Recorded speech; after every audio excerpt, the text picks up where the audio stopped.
por suerte yo entiendo. Agora está saindo, está indo. Vamos começar, atenção. Tá bom. Pode começar. Vai começar, vai começar. Atenção, atenção. Opa! Ao vivo.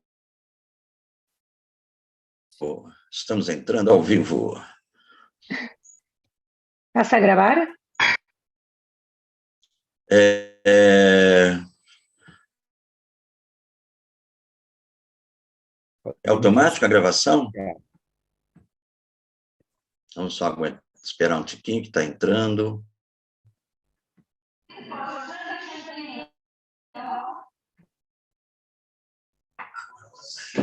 Está indo. Vamos começar, atenção.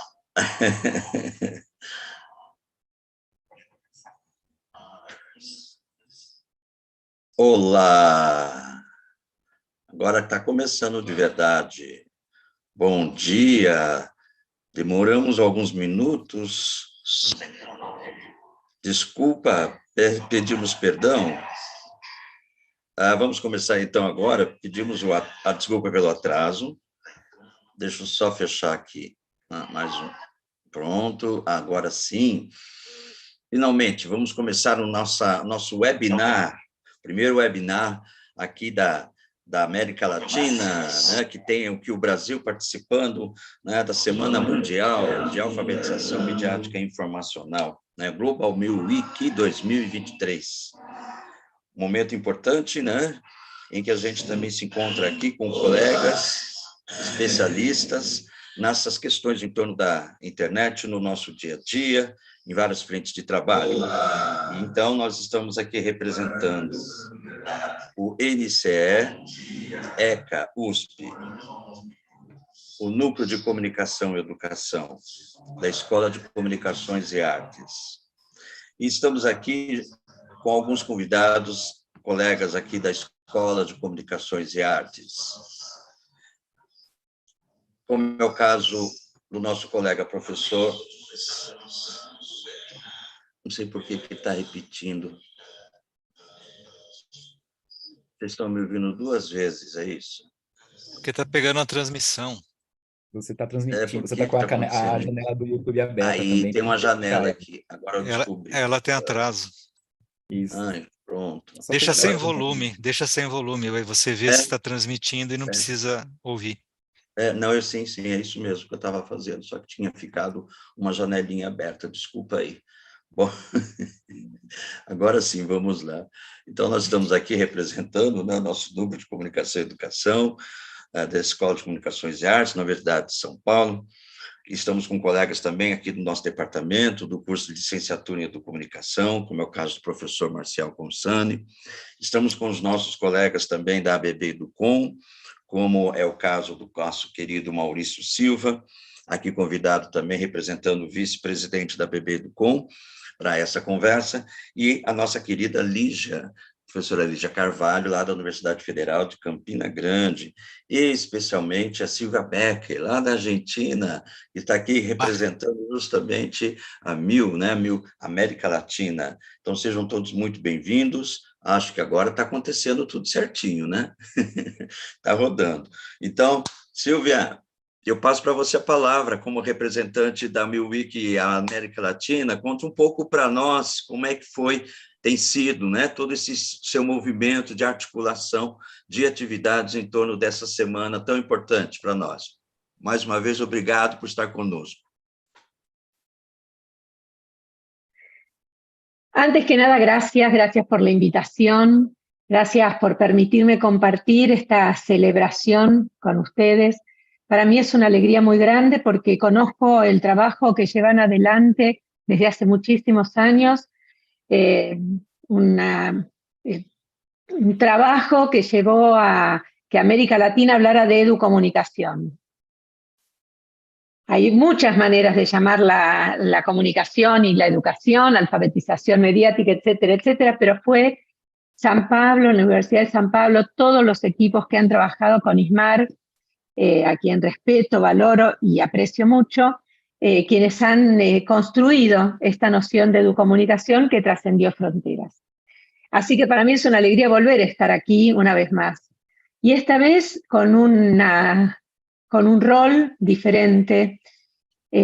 Para quienes no me conocen, contarles que soy periodista, que tengo una maestría en Comunicación y Cultura de la Universidad de Buenos Aires, que hay 2 libros que circularon mucho en América Latina, también en Brasil, que son Tatuados por los medios y Navegar entre culturas, y que desde hace muchos años trabajo en estos temas. Desde hace 20 años en la Asociación Civil Las Otras Voces, que es una organización social sin fines de lucro que busca potenciar lo que cuando nacimos era un tema de derechos, porque hablábamos de derecho a la comunicación y a la educación, como una trama habilitante del ejercicio de otros derechos. Con el paso del tiempo, esta denominación que sigue siendo para nosotros la guía, nosotros hablamos del trabajo que hacemos como un trabajo de fortalecimiento de derechos comunicacionales y a la educación en pos de una ciudadanía plena, formar para una ciudadanía plena, y que hoy entra dentro de un paraguas muy interesante que ha impulsado ya la UNESCO hace mucho tiempo, que es el de alfabetización mediática e informacional. Y en ese paraguas es que entran todos aquellos actores que vienen trabajando desde distintos lugares, con distintas perspectivas, actores que no teníamos tal vez identificados muchos años atrás como posibles interlocutores, hoy se encuentran en este espacio amplio, rico, diverso, que constituye la Alianza Global de la UNESCO para la Alfabetización Mediática e Informacional. Una alianza que, como digo, es una alianza inclusiva y nos permite en el diálogo, en la conversación, en la conversa, poder comprender qué es lo que está sucediendo, qué es lo que están pensando otros, y de esa manera poder también compartir lo que pensamos y hacernos todos más fuertes, porque de manera individual podemos trabajar, podemos construir, pero siempre va a ser mucho más débil esa construcción que si se piensa en una construcción en red. Estas redes, estas networks que hoy están tan mencionadas en muchos espacios, tienen en la Alianza Global una oportunidad de encuentro, como en este caso la Semana Global de la UNESCO, que impulsa la alfabetización mediática e informacional. Esta semana, que es muy particular, porque siempre digo es la semana más larga del año, porque dura 3 meses, empieza en septiembre y termina a fin de noviembre. La semana virtual permite que muchísimas organizaciones de todo el mundo puedan compartir sus experiencias, puedan compartir sus acciones y puedan conocer qué es lo que está pasando. Y esta semana específicamente es la semana que nuclea muchas de esas acciones, pero es importante decir que hasta fin de noviembre somos parte de esta semana y podemos participar virtualmente, registrando. Después podemos, Claudia Mir, compartir los links, y si nos buscan fácilmente en la Semana Global de la UNESCO de Alfabetización Mediática, van a encontrar enseguida cómo inscribir sus acciones para así mostrar también lo que está pasando en cada lugar. Y cuando digo en cada lugar, no me refiero solamente en cada país o en cada estado o en cada ciudad, sino en cada institución. Y cuando me refiero a institución, no me refiero solo a universidades, también políticas públicas, organizaciones sociales, escuelas, para poder mostrar la riqueza que en este caso en particular me quiero hacer y me corresponde hacer, que es hablar de América Latina. América Latina y el Caribe, como región, es una de las 5 regiones en que la UNESCO divide el mapa, y América Latina y el Caribe tiene una trayectoria y somos pioneros decir una pioneridad, no existe, entonces somos pioneros en estos temas desde hace mucho tiempo. Todo es un camino de recorrido y fortalecimiento de lo anterior en lo nuevo. Y ahí, ¿por qué no mencionar, por ejemplo, a Paulo Freire, ¿no? Que sin hablar de alfabetización mediática e informacional les dio tantas pistas para poder trabajar en derechos, a la comunicación, a la educación, a la escucha del otro, a la escucha atenta del diferente, a la promoción de una voz que se haga visible y que pueda articular y que pueda hacernos más libres, ciudadanos más plenos.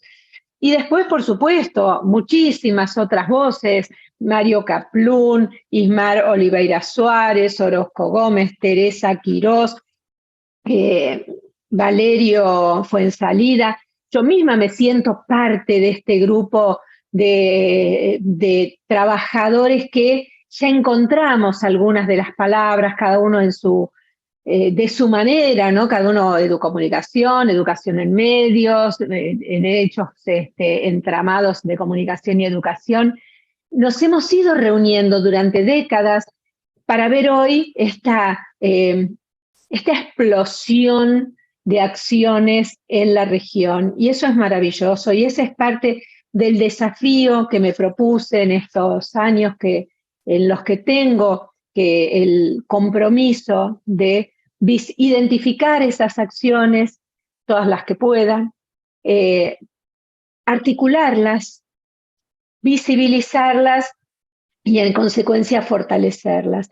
Y lo mismo que está pasando en Brasil, en distintos lugares de Brasil, está sucediendo a nivel regional con distintas organizaciones como ALAIC, por ejemplo, o como la Fundación Gabo, por ejemplo, en el caso del periodismo, o como la Deutsche Welle, a través de Academia en América Central, o los proyectos del Caribe de habla inglesa, que tiene todo un movimiento interesantísimo y que no tiene hasta ahora una articulación fuerte en la región. He hablado con gente de Guatemala, El Salvador, Perú, por supuesto, Brasil y Argentina, Ecuador, Cuba, Jamaica, República Dominicana, México, organizaciones, bueno, de periodistas como Sheduca, por ejemplo, ¿no? La red de periodistas de educación, que es un modelo a nivel regional de cómo trabajar, y tantos otros. Y en ese sentido, este encuentro de un grupo de investigación y acción que tiene una trayectoria tan fuerte, tan experimentada y tan generosa y solidaria, para mí es importantísimo, porque hace pocos días una persona me decía, bueno, los jóvenes no tenemos que tener el complejo de Adán de considerar que todo empieza hoy. Y yo creo que en cierto punto, no, creo que tiene razón, porque hoy tenemos nuevas complejidades, nuevos desafíos que involucran todos aquellos en los que venimos trabajando. Hoy estamos inmersos en un mundo digital, hoy estamos interpelados por la inteligencia artificial, especialmente por la inteligencia artificial generativa, pero hay un núcleo duro, ¿no? Hay como una base que tiene que ver con los derechos y que no tenemos que perder de vista. Y pensar todos estos desafíos, toda esta nueva manera de pensar que tenemos que construir, este nuevo marco, esta nueva concepción de educación, que ya desde hace mucho tiempo, pero cada vez más, no se limita solo a la educación formal, al sistema educativo formal, a la educación obligatoria, sino que trasciende fronteras, como decía Paulo Freire, y llega, por supuesto, a los medios de comunicación, llega al periodismo y llega a las plataformas, a las redes sociales, a los influencers y también a la inteligencia artificial. Y en ese sentido creo que tener la visión de este recorrido nos hace más fuertes, ¿no? La vez pasada entrevistaba a un artista que vive en San Pablo, que se llama, tal vez lo conocen, se llama Tec Fase, es quien es un muralista, ha hecho murales, el mural más alto de San Pablo, en un edificio de 18 pisos, ha hecho el mural de la ceguera, pero también ha hecho una serie de bichos en zonas vulnerables, en barrios vulnerables, y de grandes dimensiones, en el piso, en el asfalto, ¿no? Y entonces trabaja con drones. Y él me decía, claro, al trabajar con el dron, puedo ver la amplitud del escenario, no solamente lo que veo cuando camino en ese asfalto, que logra transformación en la vida de la comunidad, porque lleva color, lleva vida, lleva interacción de un modo diferente, lleva alegría, sino que tengo una visión más amplia, ¿no? Y en ese sentido yo creo que esta mirada histórica fortalece el trabajo.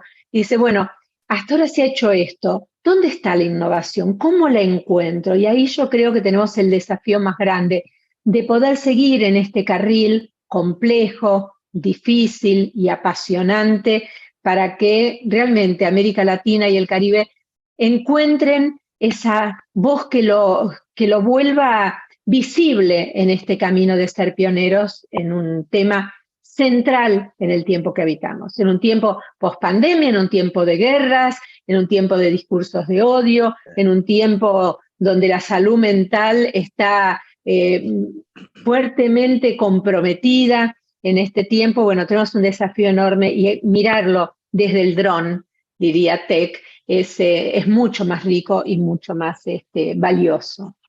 Muito bem, Silvia, que bom te ouvir. Me lembrei dos nossos encontros de 2015, no Rio Grande do Sul, né, no nosso 6º Educom. Como você bem falou, já estamos há um bom tempo envolvidos, né, com essas questões. E que bom que a gente tem esse espaço para mostrar o que é particular que vem, digamos assim, dessa referência que temos na América Latina da educomunicação sobre essas questões que envolvem o uso, né, dos recursos das tecnologias de informação e comunicação, né, a partir do que também a própria Unesco apresenta como, então, aqui o tema alfabetização midiática e informacional. Por isso que nós propusemos, então, esse tema, né, um diálogo entre educomunicação e a educação midiática, a alfabetização midiática e informacional, indicada pela Unesco, pela ONU, em várias ações. Por isso a gente trouxe esses convidados, a gente vai passar para eles. Peço primeiro, então, a professora Lígia Carvalho, que é professora lá na Universidade Federal de Campina Grande, nossa parceira também lá do Núcleo Regional do Nordeste, da BB Educom. Acabamos de fazer um evento ano passado, né, Lígia? E o e-book está para sair, gente. Logo, logo o e-book lá do 9º Educom está pronto e vamos botar no ar, né, Lígia? Muito bem-vinda. Eu queria ouvir um pouco de você, Lígia. Como é que vocês, então, de um curso superior de educomunicação, trabalham, né, e exploram essa presença, então, das TICs, toda a questão da cultura, subcultura, né, e a cultura midiática, né, na formação desses profissionais? Por favor.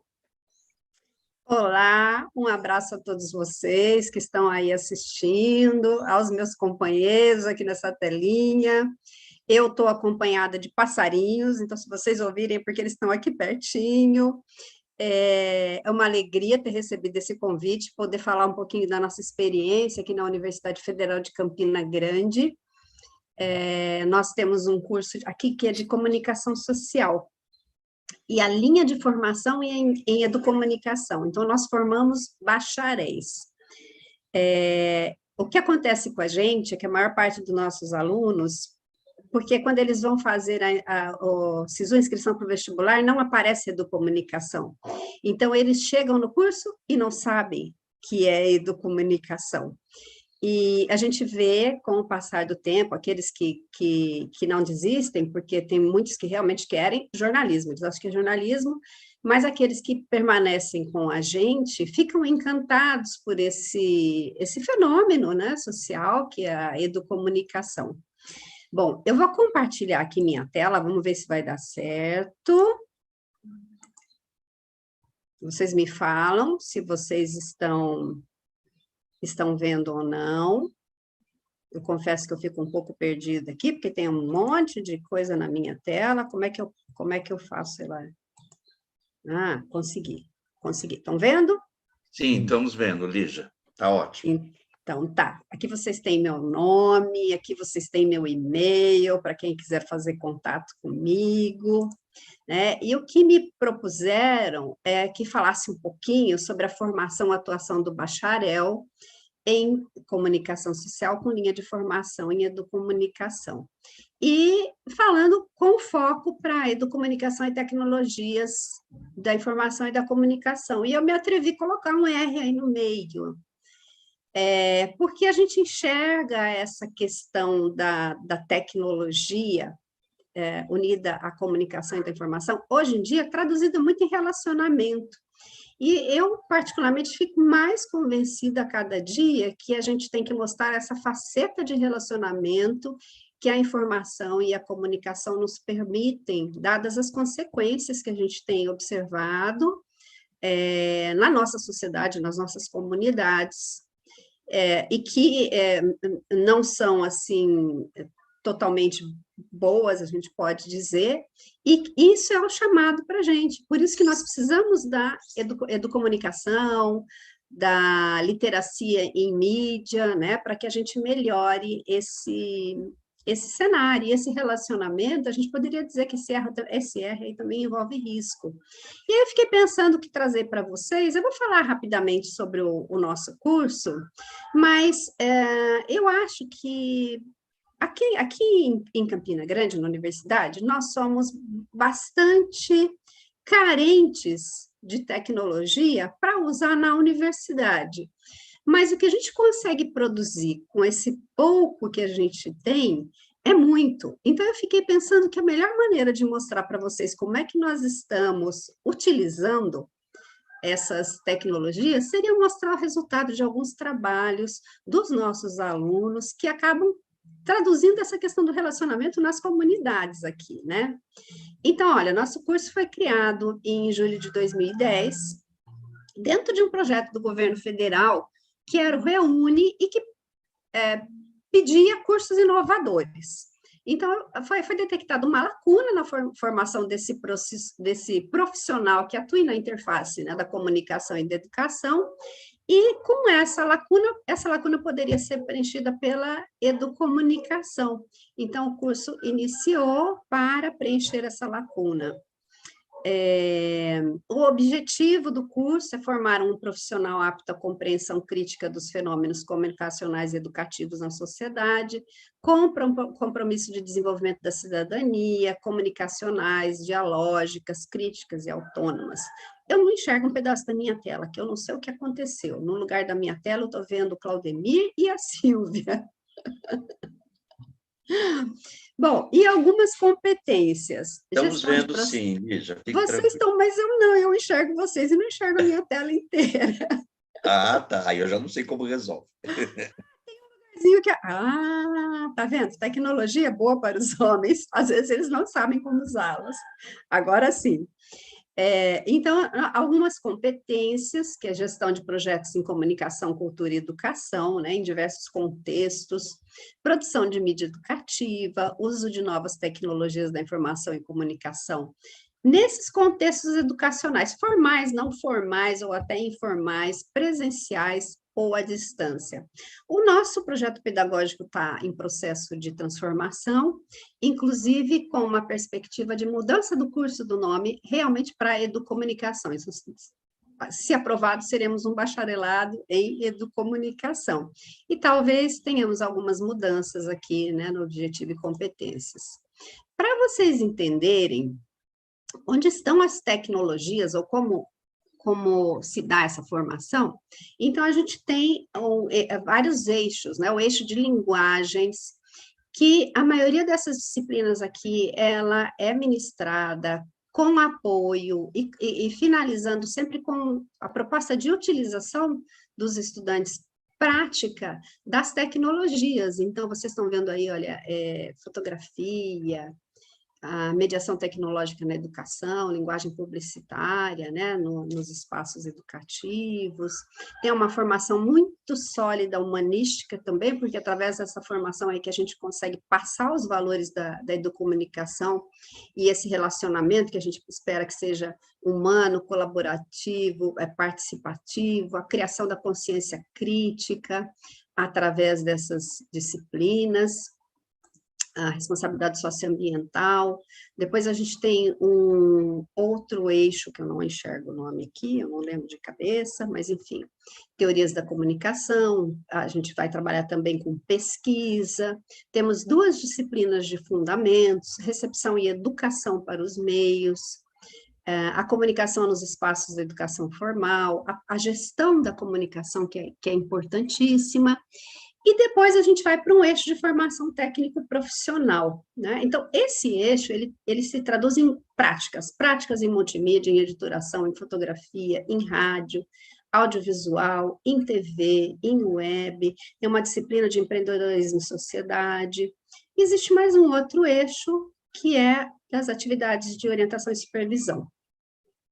Eu vou falar para vocês de algumas experiências das disciplinas que eu ministro e que nós acabamos de concluir agora, que são as disciplinas de fundamentos da educomunicação e das práticas em rádio.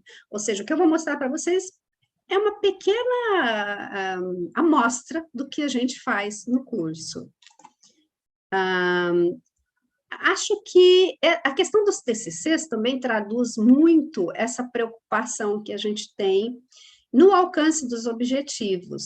Então, vocês vão observar aí, são alguns trabalhos de TCC que vão ser defendidos agora, e que eles mostram o olhar dos nossos estudantes para uma determinada temática. Então, a gente tem aí, ó, preservação ambiental, igualdade de gênero, preocupação com a mídia de massa, tecnologias e aprendizagem colaborativa e autônoma, que hoje está sendo uma faceta que a gente não imaginava alguns tempos atrás que viria de uma forma tão forte, né? E vou falar para vocês um pouco sobre os projetos de intervenção. Nas disciplinas de fundamentos da educomunicação, eles estão fazendo a segunda disciplina, então eles terminam com uma aplicação de uma intervenção, eles planejam, eles executam e eles avaliam essa intervenção. E depois também vou falar um pouquinho da disciplina de rádio. Localizando o que eles estão fazendo, né? Eles trabalham com as áreas de intervenção, selecionam o que querem fazer, e dentro dessas áreas eles vão aplicar e verificar se alcançaram o objetivo. Então, a gente tem trabalhos que visam a promoção da literacia midiática, a cidadania digital, desenvolvimento de habilidades que são consideradas críticas, promoção da diversidade, do diálogo, o acesso equitativo à educação midiática, abordagem interdisciplinar também aparece. Aqui é um trabalho que foi executado, um grupo de alunos resolveu fazer um podcast. E eles queriam falar sobre os efeitos do racismo na indústria musical. Então, eles foram escolher o nome e eles olham para a palavra esclarecer, né? Nós vamos esclarecer as dúvidas, e eles resolveram batizar o podcast deles de Escurecer, já que eles estão falando do racismo. Então, eles criaram o Pode Escurecer. Foi um grupo composto aí por 5 estudantes, eles estão com o material deles no Spotify, também no YouTube, e eles têm 4 episódios. Aqui eu só trouxe para vocês 2 deles, Apropriação, com Sofia Sbello, Música, Necropolítica e Cultura Preta. O segundo, A História do Racismo na Música, com Camila Moura, Do Colonialismo até Racionais, é um material interessante. Eles normalmente colocam episódios assim, eles queriam colocar de 15, mas acabaram ultrapassando, ficaram lá com 36, 40 minutos, tiveram uma grande satisfação, né, de produzir esse material, a qualidade ficou muito boa. Convido todos vocês a entrar no Instagram, conhecer o Pode Escurecer. Houve um outro grupo que resolveu trabalhar com letramento digital na terceira idade. Nós temos a Universidade Aberta à Terceira Idade, então eles demonstraram uma preocupação com esses estudantes da terceira idade, e eles foram fazer uma investigação do que eles mais sentiam dificuldade, né, nessa inserção no universo digital. E aí optaram por falar, junto com eles, né, sobre Pix, WhatsApp, os lançamentos do WhatsApp, como detectar notícias falsas.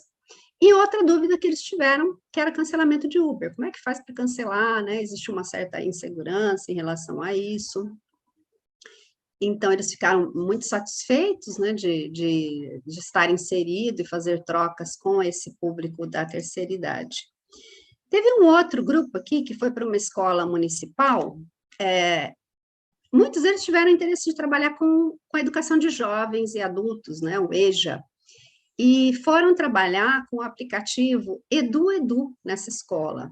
Então, a faixa etária que eles detectaram lá de 18 até 50 anos, na verdade, isso é bem variável, né?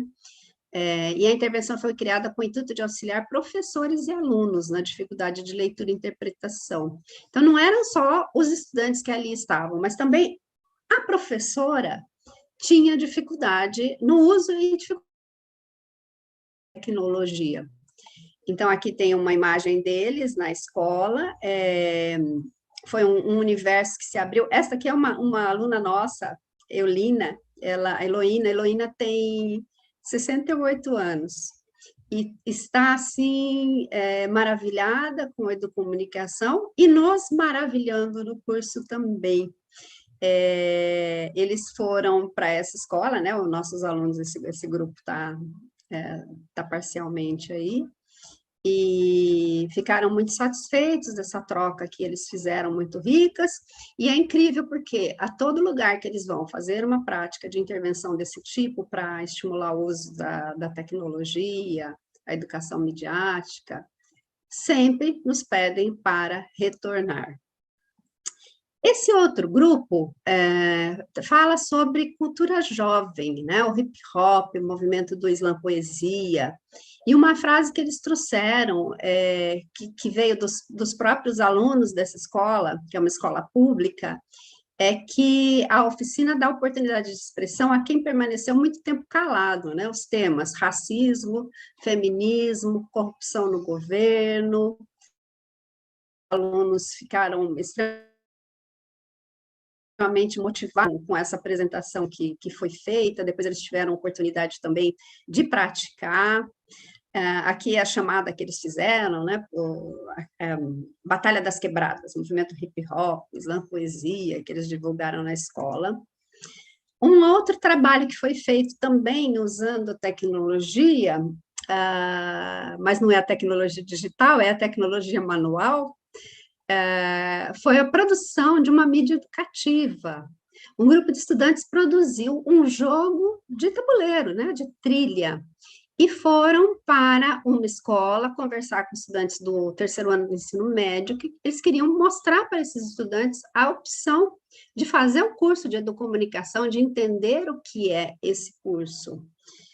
Então, eles produziram, criaram as regras, as cartas aqui, como avança, e para cativar, até levaram um pirulito, que vocês estão vendo aí, né?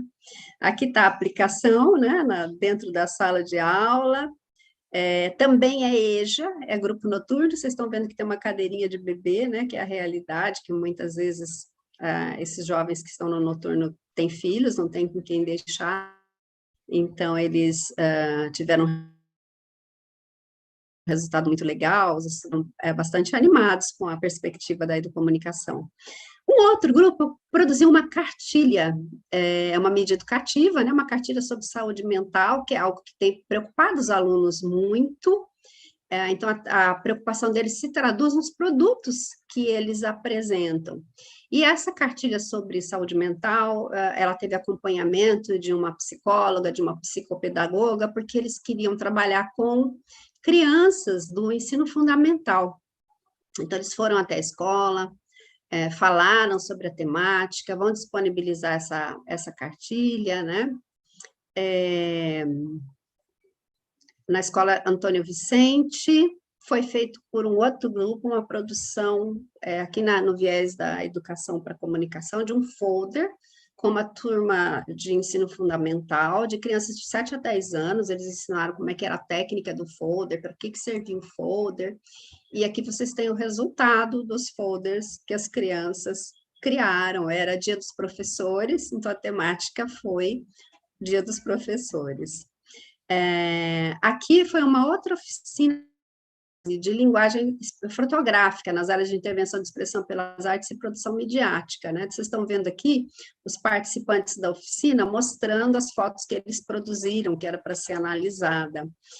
Isso foi feito no Pedregal, que é um bairro, né, uma comunidade periférica de baixa renda, vizinha da UFCG, e que os alunos também participam muito em atividades lá nessa comunidade. Bom, já na disciplina de produção radiofônica educativa, né, as práticas educativas, comunicativas em rádio, foram produzidos diversos materiais. Olha, com dicas para o Enem, com desmistificação do movimento agrário, falou sobre a educomunicação, foram programas, mas foram também campanhas publicitárias, né?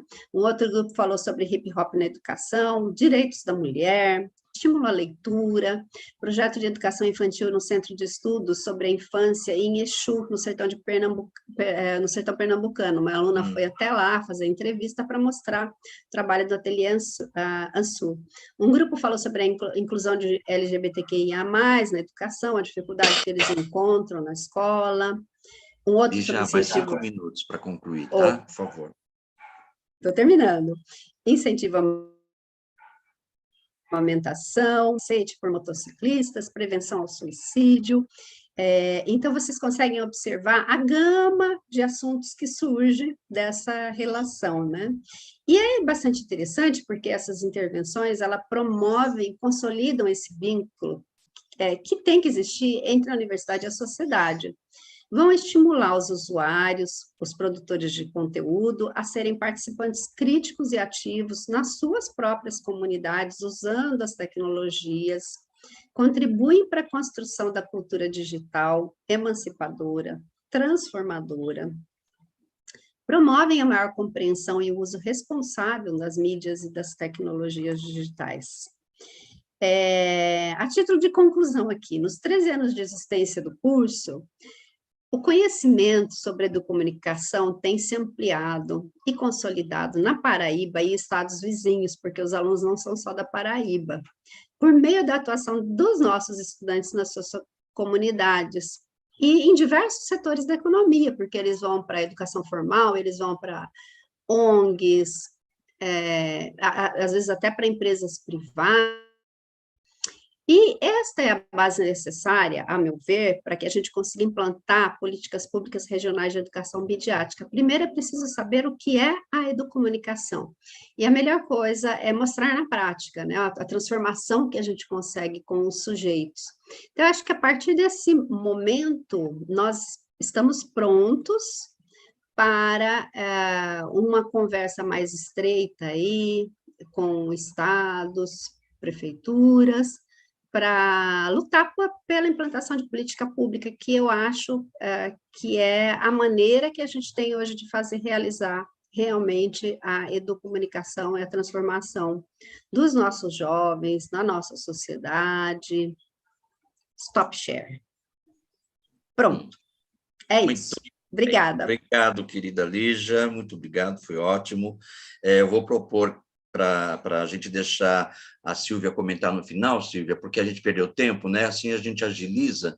Vamos passar já para o próximo, pode ser, Silvia? A gente consegue, com isso, agilizar aqui as nossas apresentações.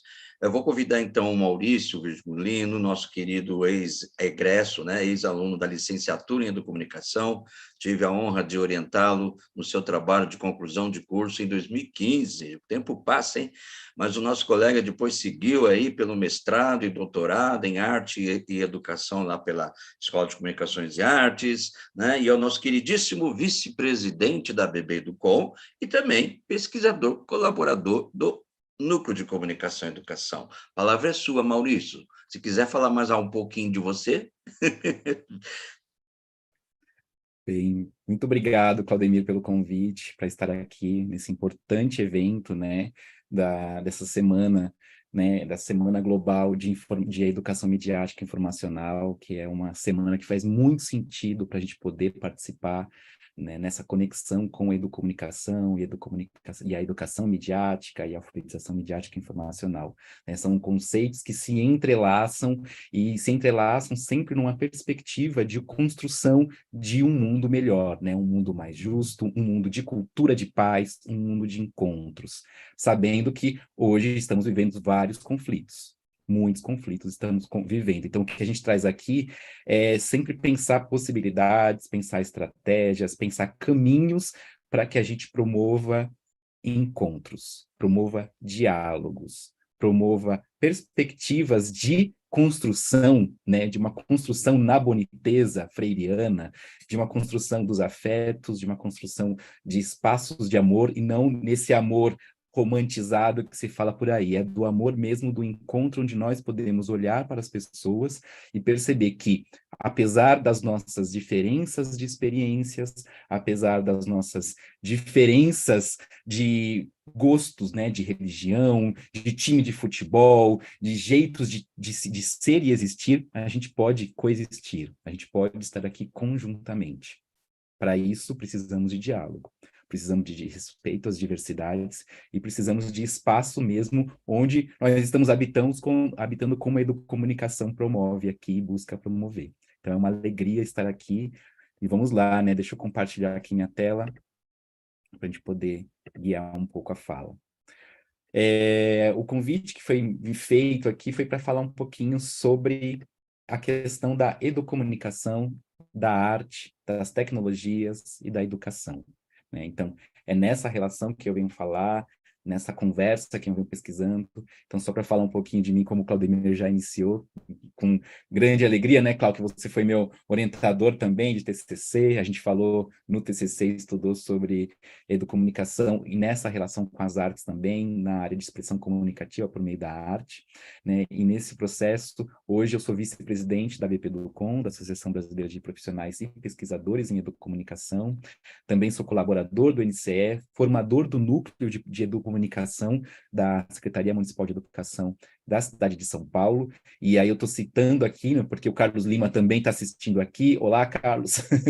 E como formador do núcleo de educomunicação, também veio acompanhando essa política pública, e essa atividade aqui também acontece em parceria com o núcleo de educomunicação da SNE, com o programa Imprensa Jovem, que também está aniversariando, está fazendo vários eventos, e este é um dos eventos também dessa valorização do programa Imprensa Jovem. Então é muito bom estar aqui. E além disso tudo, né, eu também estou hoje como um dos coordenadores da trilha formativa Educação dos Sentidos para Fazer Sentido. Arte como estratégia, né, arte nas escolas como estratégia de comunicação. A convite do Ministério da Cultura, em parceria com o Ministério da Educação, a Fundação Unicelva e a Universidade Federal do Mato Grosso, junto também representando a ABPEDUCOM. E esse curso é um curso que está sendo desenvolvido, nós estamos terminando a primeira turma da oferta desse curso, eu vou falar um pouquinho dele daqui a pouco, mas também vem nessa perspectiva de como trabalhar a questão da violência nas escolas, que tem sido uma questão muito grave no Brasil, né, neste ano. E então a gente, a partir da arte, a partir da educação dos sentidos também, como pensar estratégias para a promoção de encontros. Mas eu vou falar dele daqui a pouquinho. Eu gosto de sempre começar minha fala trazendo Paulo Freire, né? E como a gente fala de razão e emoção, fala de partes que são da arte, que tocam os afetos e as afetações. Então, para a gente conseguir fazer essa conexão, é importante que a gente passe, né, e saiba, e esteja aqui fundamentado de que nós somos uma inteireza e não uma dicotomia, como Paulo Freire traz no livro A Sombra desta Mangueira, né? A gente conhece o mundo com razão e emoção. Então, não há como separar a razão e a emoção, embora alguns espaços, né, que a gente habita, alguns conceitos, algumas ideias queira separar a razão, talvez, como mais importante, e a emoção, talvez, como menos importante. mas no fundo nós somos razão e emoção. Paulo Freire disse isso, e como bom freiriano, a gente segue nessa perspectiva, eu assumo e vamos embora. Né? E para falar, né, de arte, de educomunicação, arte, tecnologias e educação, eu vou falar tratar um pouquinho só dos conceitos aqui e trazer alguns exemplos também. Na questão dos conceitos, né, nessa conexão, eu estou abordando aqui essa interação entre 3 áreas de conhecimento, né? A arte, a comunicação e a educação. E essas áreas, elas reverberam uma para a outra. É muito difícil você não... É muito difícil você dizer o que é arte e o que é comunicação de forma separada, porque a arte também comunica. Assim como a comunicação também tem os seus aspectos estéticos, né? Tem seus aspectos estésicos e estéticos. Assim como a educação também tem perspectivas da arte e perspectivas da comunicação. Um bom educador, uma boa educadora, né? Alguém que está envolvido com o processo de educação, comunicando melhor e também tendo e desenvolvendo processos estéticos melhores, vai também ter processos educativos melhores. Né? Porque a gente faz isso não acontece de forma separada, isso não acontece de forma estanque. Então, quando a gente traz isso para a educomunicação, né, a gente parte da ideia que a educomunicação tem esse objetivo de desenvolver melhores ecossistemas comunicativos. Então, os ecossistemas comunicativos, nessa relação mesmo emprestando o conceito de ecossistema da ecologia, né, dessa inter-relação entre seres vivos, para a gente poder pensar como é que a gente se comunica e se relaciona melhor a partir da comunicação. Então, a gente trabalha esses ecossistemas comunicativos, né, de forma dialógica, participativa, comunicativa, colaborativa. Então, quando a gente pensa a partir dos ecossistemas comunicativos para arte e para arte-educação, a gente pensa como a arte educação, como as tecnologias podem nos ajudar a comunicar melhor, podem nos ajudar a tornar essa sociedade mais equitativa, mais equânime, com direitos garantidos. Como a arte educação, essa relação da arte, da educação e da educomunicação podem ajudar a gente a desenvolver ações onde direitos são garantidos, onde as pessoas vão se sentir representadas. Né? Então, nessa relação, a gente pensa processos de expressão, sim, né, de escrever e expressar a própria história e as múltiplas histórias a partir das vivências que nós temos e das experiências. Também pensar esse comunicar e se tornar comum, né? A comunicar a partir do tornar comum, então não é o comunicar da informação apenas, mas é o comunicar do tornar comum as nossas ideias, as nossas experiências e os nossos saberes, a partir das linguagens da arte. E também vivenciar o mundo a partir da experiência estética e a partir da estesia. E a estesia é justamente perceber o mundo a partir dos sentidos, a partir do olfato, a partir da visão, a partir do tato, a partir da audição, né? Os múltiplos sentidos que nós temos.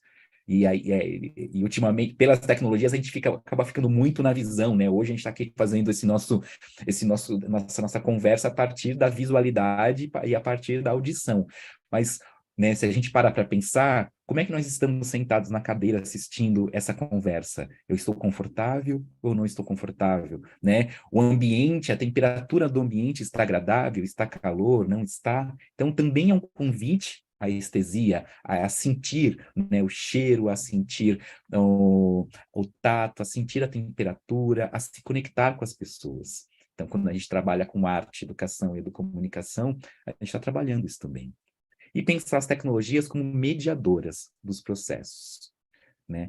Tecnologia como mediador de tudo isso, e é possível, tanto que a gente vai trazer aqui algumas experiências, né? Eu vou trazer aqui algumas experiências para não ficar só nos conceitos, e algumas experiências que estão na educação formal, não formal, informal, que passam também pela educação básica, educação superior, pelas políticas públicas e pela formação de professores.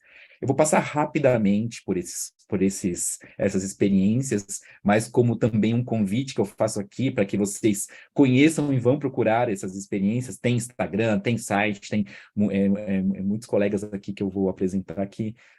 que vocês podem buscar para poder aprofundar, conhecer, entrar em contato, se inspirar e poder criar conexões, né? Já que a Lei já trouxe aqui falando dessa importância da relação, então vamos realmente usar as TICs como tricks. Adorei esse conceito de tricks.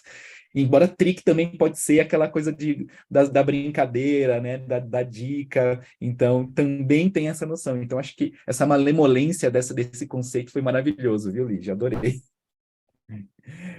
E para trazer os conceitos, né, para trazer os exemplos, um dos exemplos que eu cito aqui, que relaciona a educomunicação, que relaciona arte com educação e também as tecnologias, é aqui um trabalho que é desenvolvido pela Denise Oliveira e pela Raíssa Carvalho Amaral, que é a Adeola Princesas Guerreiras, que acontece em São Paulo, mas que está no estado de São Paulo, mas que está em vários lugares do Brasil também.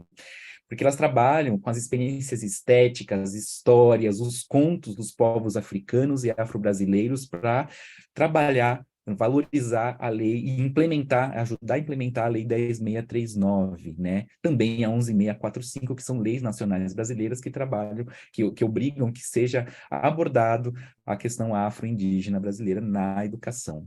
Né? E elas trabalham com formação de professores, trabalham com crianças e também, né, se colocam ali como princesas, né, princesas guerreiras, para se apresentar às crianças nessa contação de histórias, criando outras referências, criando referência de dignidade. É uma construção de uma imagem de dignidade para essas mulheres negras que são essas princesas guerreiras. Então, elas vêm desempenhando um trabalho que é muito bonito nessa relação de educomunicação e arte. Para não ficar só em São Paulo, a gente vai para Pernambuco.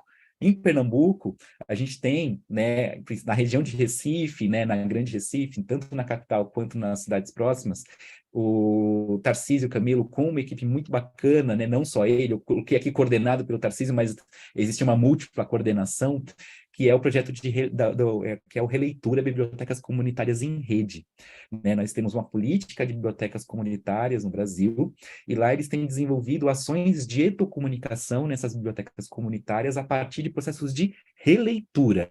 Então, você conecta as pessoas que frequentam as bibliotecas comunitárias, para fazer uma leitura compartilhada desses livros e, a partir daí, desenvolver outros produtos. E aí pode ser stop motion, pode ser animações, pode ser práticas em arte e educação a partir de outras, né, linguagens da arte e educação. Então, é o pessoal que tem feito uma conexão muito bonita entre literatura, audiovisual, a leitura e educomunicação, lá na região de Recife.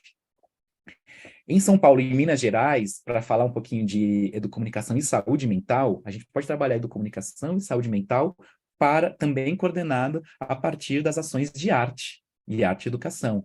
A nossa grande Nice da Silveira foi um grande exemplo com isso, embora ela não se apontava como educomunicadora, né? Talvez o conceito estivesse ainda sendo elaborado até a Nice poder trabalhar, mas a gente considera a Nice da Silveira como uma educomunicadora. E o trabalho que é desenvolvido pelo Samuel Rabai é uma prática arte-educomunicativa, nessa conexão entre arte, comunicação e educação, para desenvolver o bem-estar, né, com essas pessoas que estão aí em vulnerabilidade psicossocial, né? Eu estou trazendo aqui esses exemplos, depois o vídeo vai ficar aqui no YouTube, vocês podem voltar e procurar esses nomes para também conhecer esses projetos de forma mais aprofundada. Mas é um trabalho que vem acontecendo com tecnologias, com educomunicação, com arte para a saúde mental. Um dos trabalhos, né? A gente tem outros trabalhos que acontecem na América Latina que também trabalham isso. E é bem bacana. Em Santarém, no Pará, na região de Santarém, no encontro das águas ali do Tapajós com o Amazonas, que inclusive está vivendo ali toda uma situação de emergência por conta, né, das grandes secas que estão acontecendo ali na região amazônica, vem se desenvolvido, né, pelas escolas de Santarém, pelo Instituto Mureru, encontros, né, muito voltados para a valorização da cultura local, valorização da cultura dos rios, dos ribeirinhos, né, dos indígenas locais, e um dos trabalhos que vem sendo desenvolvido é justamente dos embaixadores e das embaixadoras das águas, com os adolescentes, com os jovens e as jovens, para que eles e elas assumam, né, e compreendam e aprofundem a cultura desse encontro das águas para também divulgar e proteger essa cultura, né? E eles também fazendo exposições de fotografia, escritas de livros, tudo voltado nessa conexão da arte com a educomunicação. Em São Paulo também tem um projeto chamado Olhar Jovem, né, que é desenvolvido pela Natália Sierpinski. Natália Sierpinski é uma pesquisadora das histórias em quadrinhos, né? Aqui também, se eu não me engano, foi orientada pelo Marciel, né, Marciel, que está aqui com a gente, no TCC, foi orientada pelo Marciel no TCC de Educomunicação. E a Natália trabalha na Natália, eu estou dizendo aqui como um exemplo, porque a gente tem muitos exemplos de educomunicação e história em quadrinhos, mas em específico ela, porque ela trabalha a questão de gênero, né? Então, como as personagens que estão nos quadrinhos, né, são apresentadas a partir do gênero, como é que a mulher é apresentada, né, nas histórias em quadrinhos, isso é problematizado. Então, a educomunicação pode fazer essa problematização de gênero também, né, a partir da relação arte, educomunicação e quadrinhos. No Distrito Federal, a gente tem o INESC, né, que é uma organização da sociedade civil que trabalha com educação, né, com socioeducacional, trabalha com crianças e jovens que estão em medidas socioeducativas, também trabalhando com arte, com poesia, com desenvolvimento de histórias, também pensando luta pela moradia e relacionando, sei lá, luta pela moradia, acesso à água, acesso a direitos.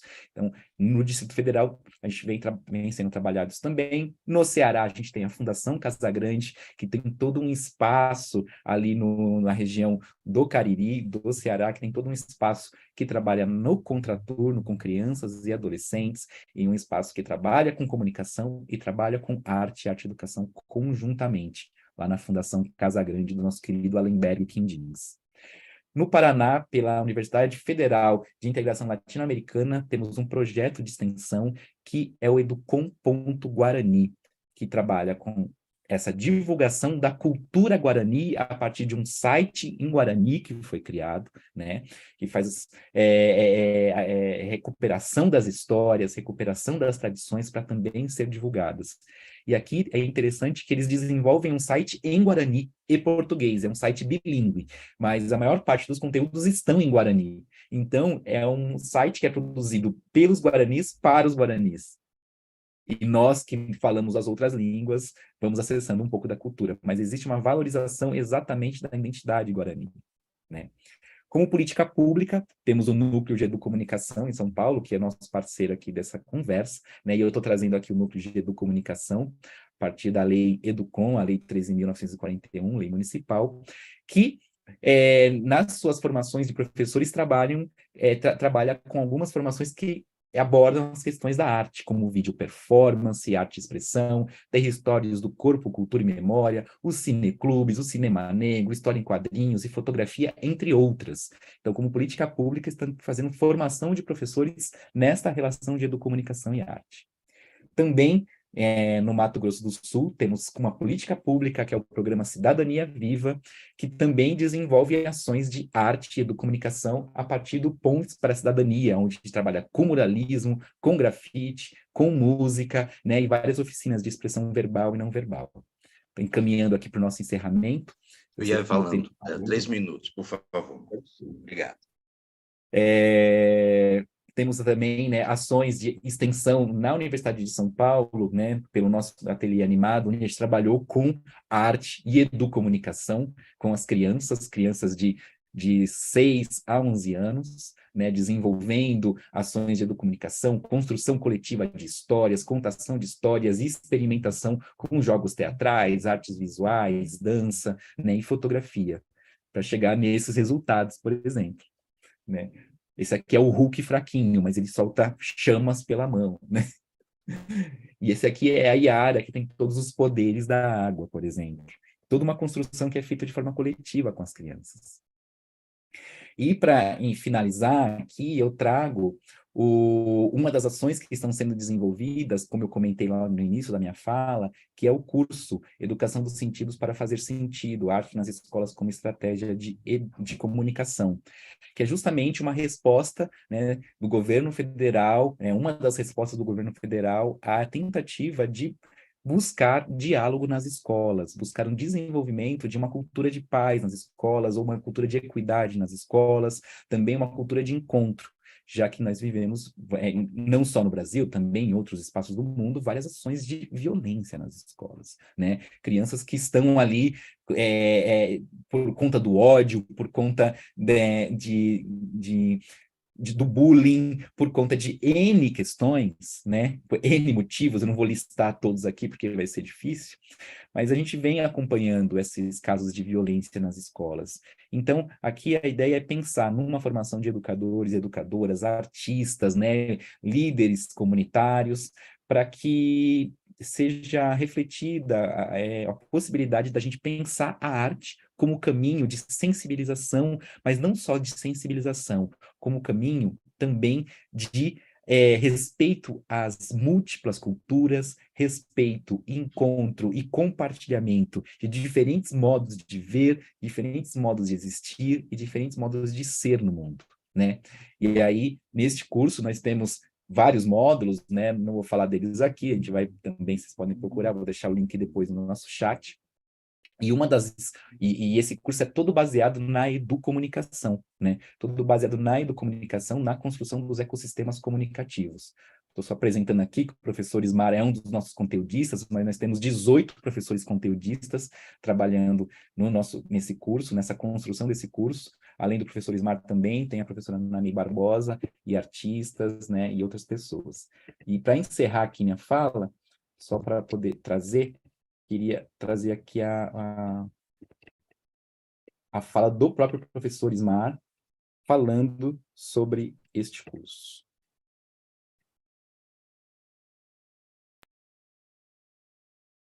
Um curso sobre a arte nas escolas como estratégia de comunicação. Na verdade, o nosso curso ele está sendo construído e vai caminhar na perspectiva daquilo que chamamos de educomunicação.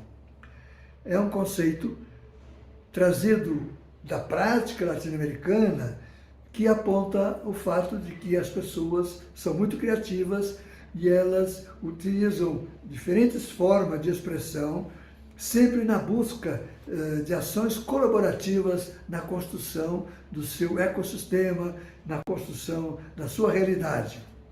É um conceito que leva para o otimismo e que leva para o reconhecimento do potencial de cada um de se expressar. Então, quando falamos da arte enquanto estratégia de comunicação, nós estamos falando, na verdade, de uma grande meta. É a meta de confrontarmos e reduzirmos a cultura do ódio que se disseminou pelo país e pelo mundo em torno das disputas por campos, por espaços, por territórios, e que são, inclusive, incentivados pelo uso das tecnologias, pelo uso das redes sociais. E nós hoje nos encontramos frente a um momento terrível da nossa história, o momento em que o outro é o inimigo. E a arte vem para dizer, não, o outro é o criativo, o outro tem o que dizer, e tem o que dizer de uma forma nova, inusitada. A arte de cada um é uma expressão nova, inusitada, de dizer algo.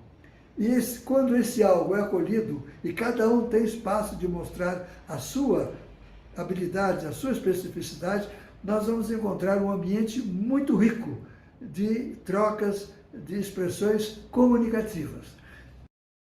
Só um trechinho aqui para poder compartilhar, encerrar minha fala, trazer o professor Ismar também para falar dessa relação, né, da educomunicação com a arte, com as tecnologias, com a construção de cidadania para combater essa cultura do ódio, que é o objetivo que a gente tem.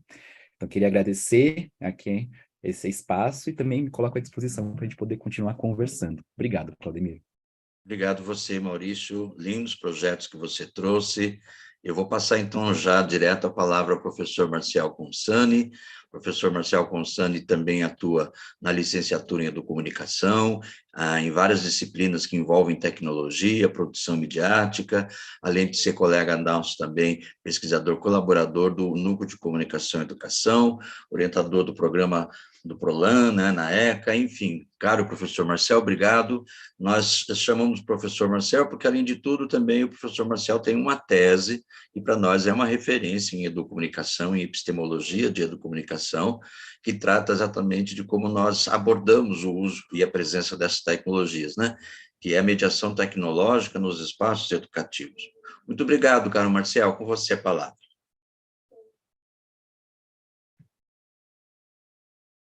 Bom, boa tarde. Eu agradeço muito ao colega Claudemir pela apresentação. Acho que eu próprio não me apresentaria tão bem quanto ele me apresentou, né?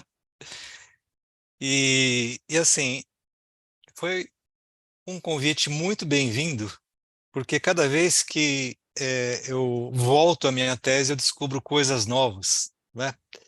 Eu posso dizer que quando a gente defende uma tese, cuidado, pessoal, é um caminho sem volta essa história de carreira acadêmica, tá bem? Muito cuidado. A gente, na verdade, acaba descobrindo que tudo se trata da nossa relação com o mundo. Então, quando eu me propus a estudar mediação tecnológica na educação, foi a partir da ideia de que ela fosse um conceito proposto e, não obstante essa proposição, ela tenha sido bastante pertinente na época, a gente está falando de 98, 99, né, por parte do professor Ismar, né, por outro lado, por se tratar de tecnologia, as coisas mudam e mudaram muito, muito rápido, né?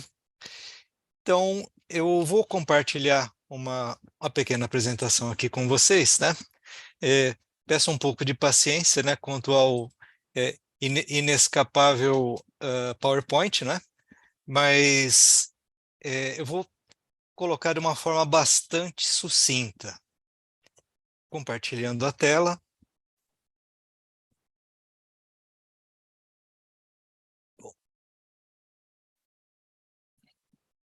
Bem, então assim, o nome da minha tese é Mediação Tecnológica na Educação, Conceito e Aplicações, né? Aliás, é um título bastante pretensioso, né? Mas a gente já fez, já cometeu, não pode mudar isso. E essa apresentação se chama Do Passado Próximo aos Dilemas de Hoje, porque, do meu ponto de vista, do meu viés, apesar de terem se passado 15 anos, esses 15 anos estão todos presentes no que eu faço hoje em dia, naquilo que eu tento compartilhar com os meus estudantes e na própria relação que eu faço com o meu trabalho, tá bem? Bom,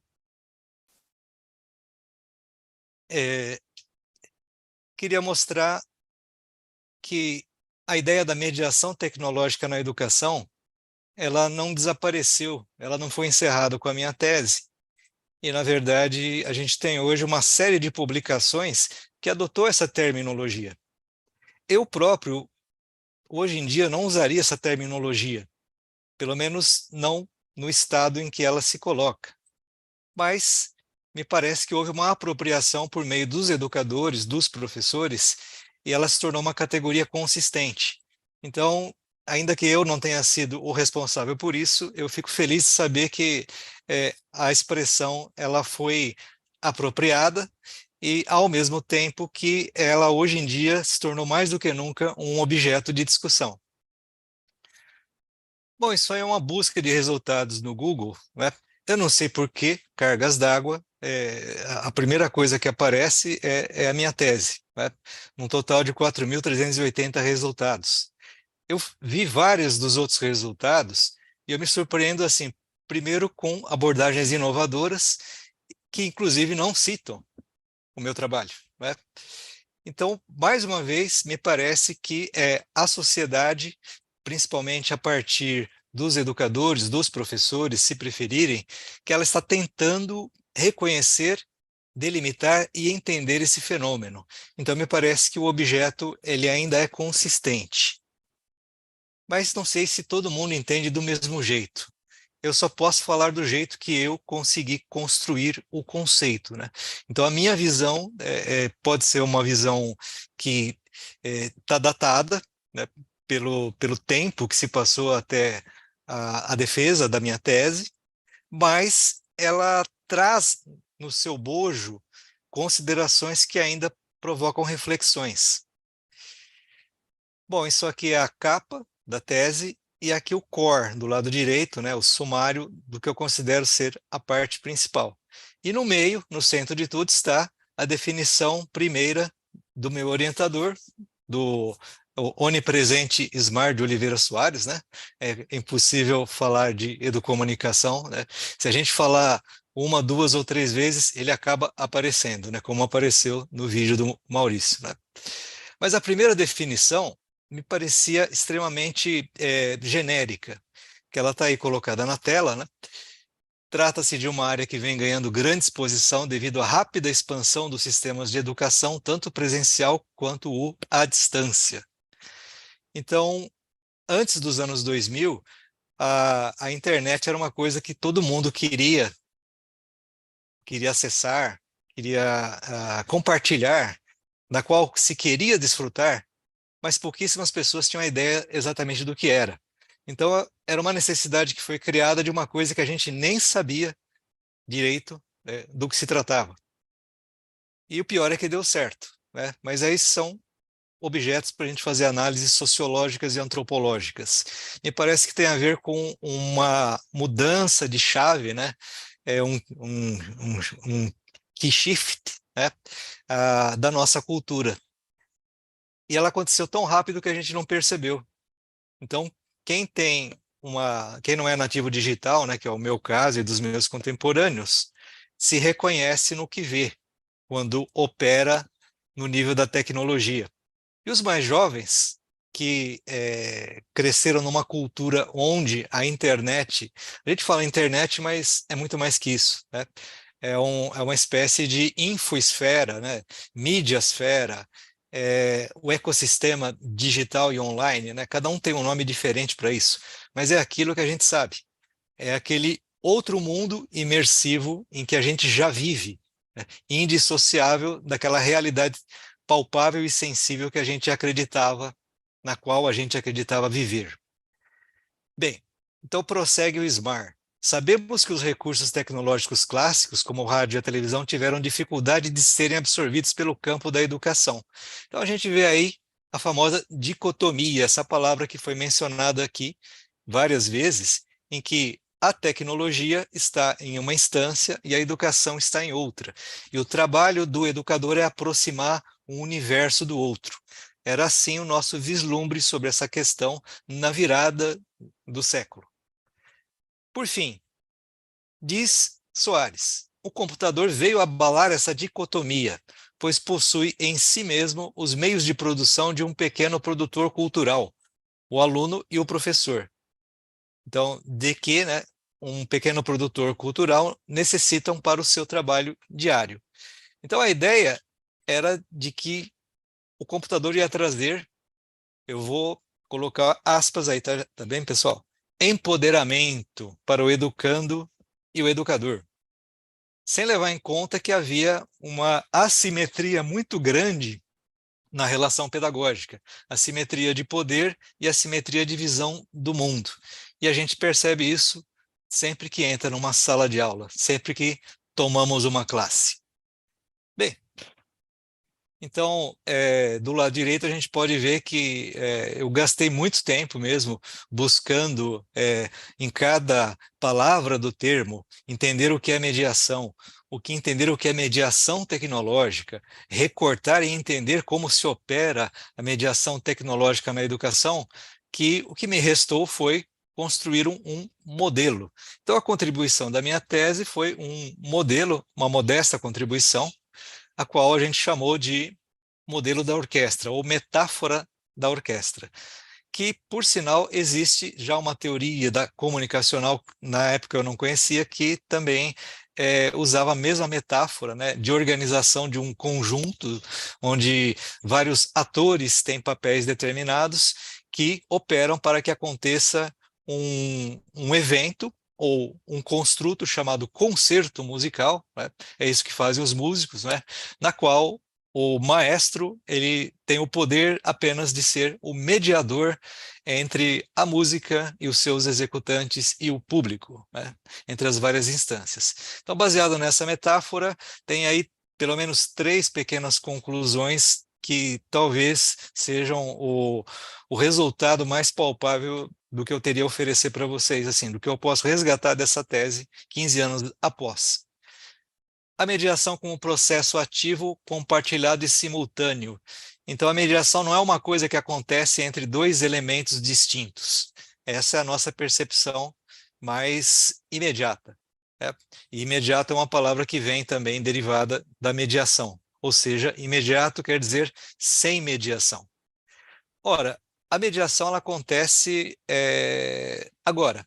Agora está havendo um processo de mediação aqui que a gente está chamando de webinar. É um processo de mediação em que nós temos temas, temos pessoas, temos experiências compartilhadas e temos público assistindo. Quer dizer, preciso dar uma olhada se ainda tem, se eu não espantei todo mundo, né? Mas parece que tem alguém ainda. Em relação a isso, a mediação acontece agora. Quando essa tela se apagar, o processo de mediação terá se concluído. E o que a gente vai ter na mente são os reflexos na nossa memória e, eventualmente, alguma coisa que subsiste. A mediação também é um processo relacional e cultural. Então, sem a gente estabelecer relações e sem a gente compartilhar de um elemento cultural, de uma mesma cultura, é muito difícil acontecer a mediação. Então, o trabalho do mediador é construir e aproximar universos e culturas distintas por meio de uma relação muito específica chamada comunicação. Por fim, a mediação ela só existe quando ela é conscientemente executada por um agente mediador. Então, esse modelo que está aí à direita, né, coloca várias maneiras como a gente pode avaliar um processo de mediação tecnológica na educação. Agora, vamos ao presente, né? Vamos sair um pouquinho do passado. Né? Reta final. Então, eu coloquei aqui algumas questões, são provocações, não vai dar para desenvolver muita coisa, porque estamos já com pouco tempo, né? Mas a ideia é que os desafios do presente nos encontraram, né? Principalmente pela velocidade que a gente imergiu, né, em uma nova cultura, sem perceber que essa cultura era diferente daquela a qual a gente estava habituado, né? Um novo sensorium, né, Maurício? Né? Um novo modo de compreender o mundo, uma nova ontologia das coisas, e a gente não percebeu essa mudança. Bem, ainda da minha tese, ela se baseava na ideia da gente contrapor concepções tecnologicamente orientadas. Então, hoje em dia eu penso que é um erro dizer que a mediação é tecnológica, porque aí o tecnológico se torna adjetivo de mediação e colocado antes da educação. Então, a mediação tecnológica na educação, para mim, se revelou uma trampa, uma armadilha de palavras, que também é uma armadilha de formatar a nossa cabeça. Eu penso ter superado isso, mas pode ser uma ilusão dos sentidos. Bom, outra coisa, eu afirmei muito na tese que as tecnologias não têm o poder de mediar nada. Então, quando alguém falava, vamos fazer uma aula mediada por computador, vamos assistir uma palestra mediada por internet, eu realmente me dava um desconforto muito grande, porque eu imaginava a internet, o computador ganhando vida e sendo mediadores de pessoas, de certa forma controlando as pessoas, né? Assim, sem se dar conta de que tem pessoas por trás do computador e da internet, pessoas que colocaram ali seus ditames, suas ideologias e o seu próprio poder de interação social para influenciar as nossas vidas. Por fim, a conclusão seria de que não é a tecnologia quem deve conduzir a pedagogia, mas o contrário.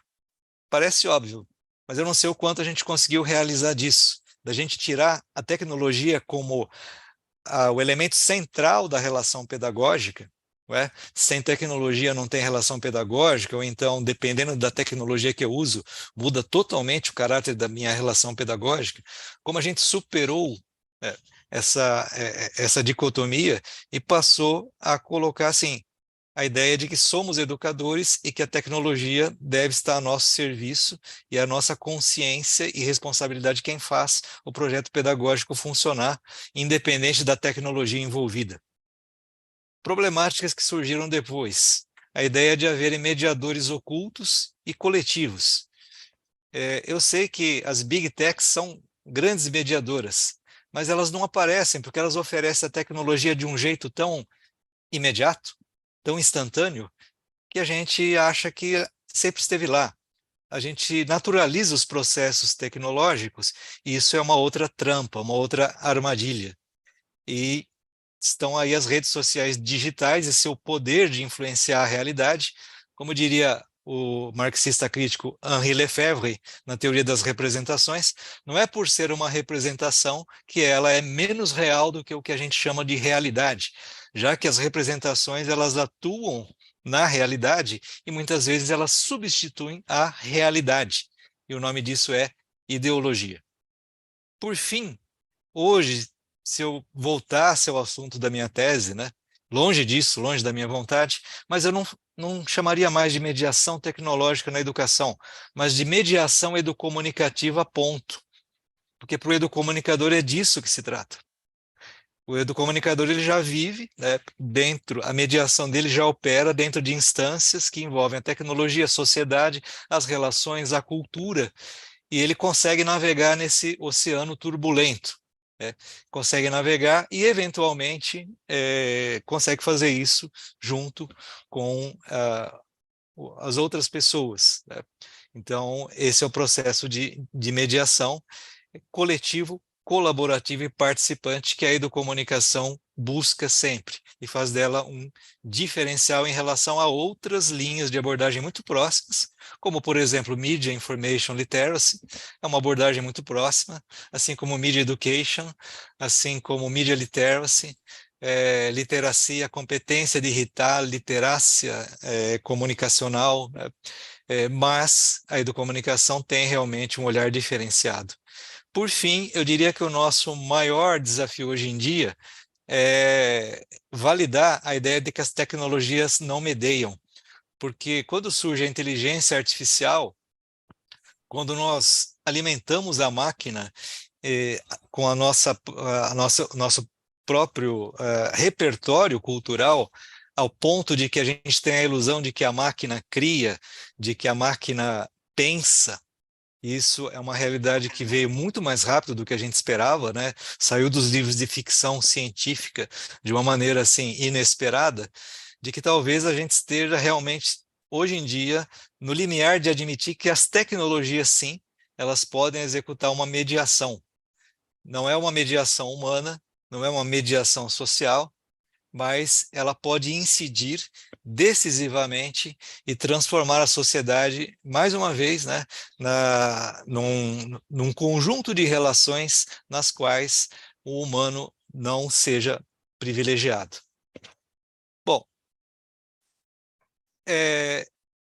como 3 alguém minutos, falou aí, Marcel, por favor, tá? eu já estou no último slide, né, o penúltimo. Então, assim, a ideia da mediação tecnológica na educação, que hoje eu trato como mediação educomunicativa, ela não se afastou das questões tecnológicas, não consegui me afastar. Né? Ainda hoje, quase todo mundo que me convida para fazer algum trabalho, para publicar algum texto, para dar parecer num texto, pensa em mim como um educomunicador, porém, que trabalha com tecnologia na educação, trabalha com informática educativa, trabalha com tecnologia, ponto. Né? E então eu quis também trazer um pouquinho desse esclarecimento para vocês hoje.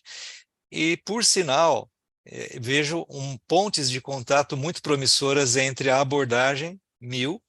Aí, no caso, é um pouquinho diferente, porque a Unesco, há algum tempo, ela vem trabalhando não só com a ideia do Media Information Literacy, mas também com a ideia das cidades geridas com base em Media Information Literacy, sequestrando aquilo que a gente achou que era só do campo da educação. Né? mas tem aí um texto muito recente, publicado num livro que fala de Cidades Mil, que tem a capa aí. Esse livro está disponível no portal de livros da USP, né? Mas que está justamente buscando fazer uma aproximação da Media Information Literacy com a educomunicação, colocando que a educomunicação tem uma possibilidade muito grande de trabalhar em nível capilar, nas escolas, no chão de fábrica, enquanto a Media Information Literacy ela tem uma vocação gestora muito grande, da maneira que ela propõe indicadores para a gente avaliar o impacto dessas intervenções. Bem, pessoal, é isso. Espero não ter sido a parte mais cansativa do evento, né? Embora essa sempre seja uma possibilidade. E aqui são as referências usadas nesse trabalho.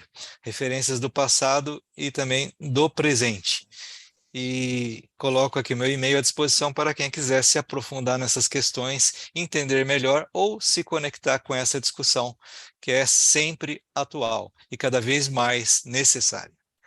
Muito obrigado, gente, por ter prestado atenção. Muito obrigado pelo convite da BP Educom. Muito obrigado pelos compartilhamentos dos componentes dessa mesa, né? São pessoas muito queridas, né? E estamos aqui juntos para construir coisas novas. Obrigado. Obrigado você, caro professor Marciel, de trazer sua colaboração. Acho que podemos já avançar com a pergunta à Silvia. Silvia, se você deseja dar sequência, fazendo seus comentários a partir do que os colegas trouxeram, por favor, fique à vontade. Primero felicitar cada uno de las presentaciones que esconde cada uno de los trabajos capilares, tomando la palabra de Marcial, ¿no? Un trabajo que recorre las venas de Brasil, en múltiples lugares, en múltiples espacios, muy diferentes, desde el arte, la ciudad, la escuela, las bibliotecas, lo que hablábamos al principio, cómo la alfabetización mediática atraviesa totalmente nuestra vida, este tiempo que habitamos. Tengo muchas preguntas para hacer, pero no es mucho el tiempo, entonces quería hacer dos preguntas, porque el trabajo de ustedes lo expusieron también, creo que tiene un punto común, que es el vínculo humano, ¿no? Empezando cuando Ligia hablaba de las TRIC, de la querida Carmen Marta, hasta cada uno de los puntos que ustedes tocaron siempre tiene que ver el entorno humano, ¿no? Como terminó diciendo Marcial recién, hay que estar atentos de que esta mediación no incida una vez más para que el humano no sea una prioridad.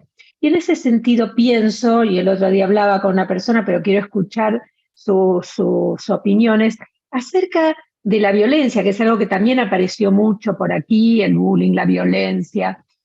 Y en Brasil hemos leído muchas situaciones de violencia en muchos ámbitos, pero en el ámbito educativo. Y hay también una aparición previa de estas situaciones de violencia, muchas veces como anuncios en las redes sociales de las y los jóvenes. Y entonces ahí la pregunta es, ¿qué puede hacer que después, en muchos casos, no en todos, pero termina en una situación de violencia más o menos grave, digamos, desde una pelea personal hasta en un ataque con armas?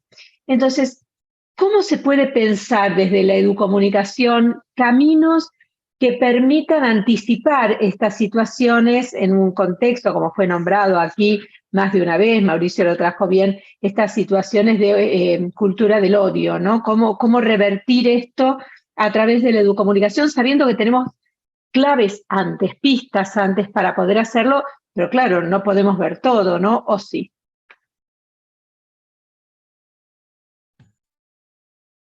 Obrigado, Silvia. Eu estou com vontade de comentar, mas eu quero saber dos colegas primeiro. Quem gostaria?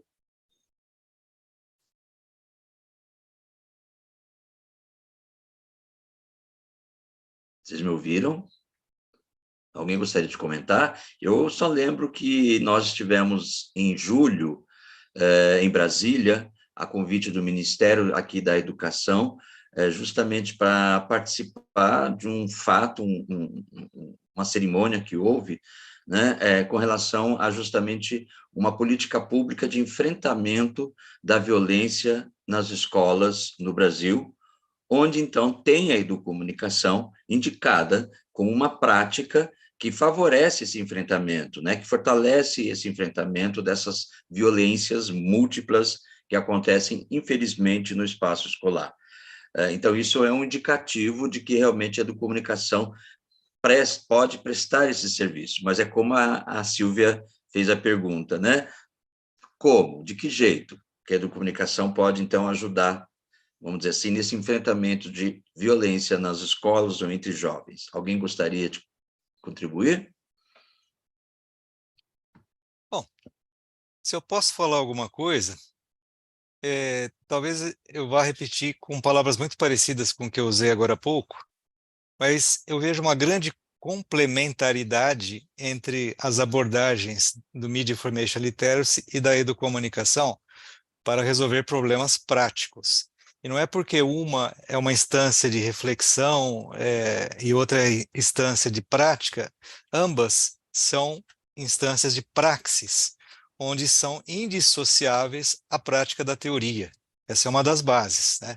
É a contribuição que a gente sequestrou de Freire. Não é? Então, eu diria assim que ter reflexão, saber muitas coisas, ter acesso a infinidade de dados, sem ter uma proposta, sem ter ação que modifique a realidade, no mínimo, né?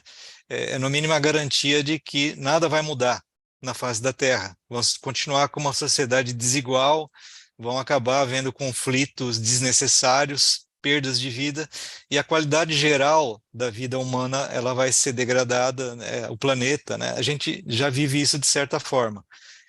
Então, esses esforços, essa convergência de Media Information Literacy com educomunicação, ela chegou num momento extremamente apropriado.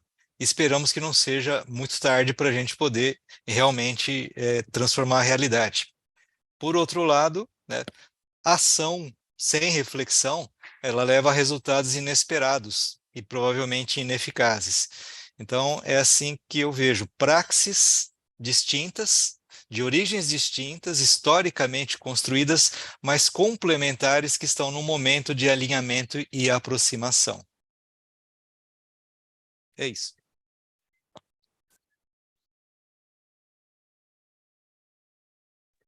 Ok, Marcel, obrigado. Alguém mais gostaria de se somar?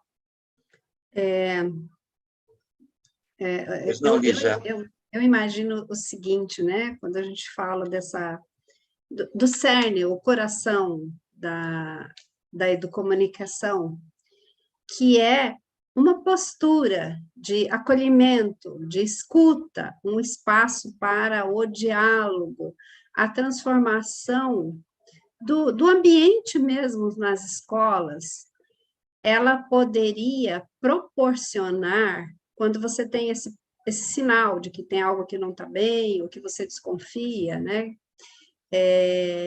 Essa transformação desse ambiente com o acolhimento desses estudantes ajudaria muito na resolução dessas situações. É óbvio que também seria necessário envolver famílias, mas eu acredito que a própria dinâmica de trabalho que a educomunicação propõe nas escolas, ela já auxilia para que esses ambientes sejam diferenciados, não exista tanto essa rigidez, essa cobrança sem a mão que afaga, que eu acho que é importantíssimo.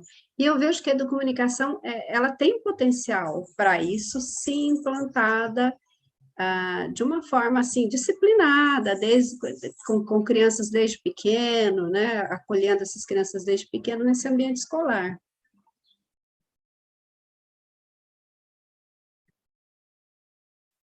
E pensando aqui nesse como, né? Porque o como, às vezes, incita nós para uma parte prática. E aí temos dois movimentos. Um movimento é o como evitar isto, no sentido do ter uma educação que desde o início, dos anos iniciais, trabalhe com essa comunicação e com essa relação educativa do encontro, né, do diálogo.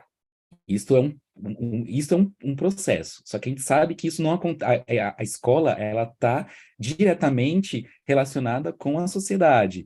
E na sociedade, mesmo que você tenha uma escola que seja acolhedora, a sociedade, em muitos espaços, não é acolhedora. Então, também tem que a sociedade estar, a escola estar se referenciando e também observando nessa relação. Não vai ser uma escola que vai estar isolada. Isso é um ponto. Outro ponto é saber que, além, né, de você iniciar hoje com as crianças menores essa escola, que é uma escola mais dialógica, nós já temos, historicamente, escolas que não são dialógicas.